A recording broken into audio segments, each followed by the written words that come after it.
कटक बारंग थाना अंचल में पुलिस सह धस्ताधस्ती पुलिस को बंधुक देखाइबा अभियोग रे 8 जन अटक जमी को जोर जबरदस्त पोजिशन नेबा बेले एभली धस्ताधस्ती होईछि। कटक बारंग थाना अंचल में पुलिस सह होईछि धस्ताधस्ती पुलिस को बंधुक देखाइबा अभियोग रे 8 जन को अटक रखा जाईछि। तेबे जमी को जोर जबरदस्त पोजिशन नेबा बेले धस्ताधस्ती होइथिबा सूचना रहिछि। सीनियर रिपोर्टर देवाशिष महांती अधिक सूचना पाई आम सह रहिछन्ति। देवाशिष, पुलिस सह धस्ताधस्ती पुणी पुलिस को बंधुक देखाउथिले ए पूरा घटना कोन काहे कि ए मुहामुही स्थिति उपजिला?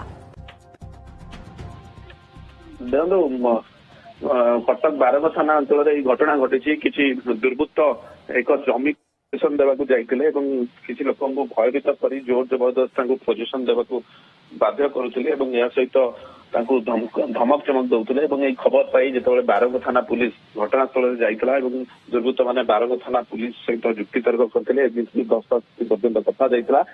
तो यापर जो बारंग थाना आईआईसी देवेंद्र विश्वाल से घटनास्थल में पहुंचले सहित जुक्तितर्क होता दुर्बृत्त मैंने बंदूक देखा पछई नथिले एभली सांघातिक संगीन अभियोग आसी जहाँ आमको पुलिस पक्षर सूचना मिली जे यहा परे पुलिस से काबू करथिला समस्त 8 जन अभियुक्त को काबू करथिला 8 जन अभियुक्त को वर्तमान बारंग थाना रे रखा जायछि एवं समस्त अभियुक्त को गिरफ्त करा जिवो बोली जहा डीसीपी मध्ये सूचना दैछन्ति।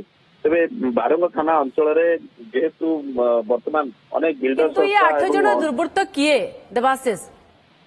देखो 8 जन दुर्बृत्तों ना तो वर्तमान सुधा पुलिस जहाँ स्पष्ट करना किंतु भितर किसी लोक कटक बिड़ानासी किसी अच्छा बोली जहाँ पुलिस पक्ष सूचना मिली ना पूर्व मामला रही विशेषकर दादावटी आदाय गुंडागिरी करने जमी पोजेसन देवा एभली मामला ना रही पुलिस जिते पुणी थे आपको सूचना देवाक चाहिए पुलिस जिते काबू करने को चेष्टा करथिला से बंदूक देखाई पुलिस को भयभीत करने को चेष्टा करते देवेंद्र विश्वाल जे कि बारंग थाना आईआईसी अच्छा अन्य पुलिस फोर्स एकाठी काबू करते बंदूक चलते बंदूक जबत पुलिस करी गुली जबत कर जहाँ कहूली कि पूजा जे तो ये धस्ताधस्ती ठेला फेला मुहामुही भितर किए आहत होती कि देवाशिष?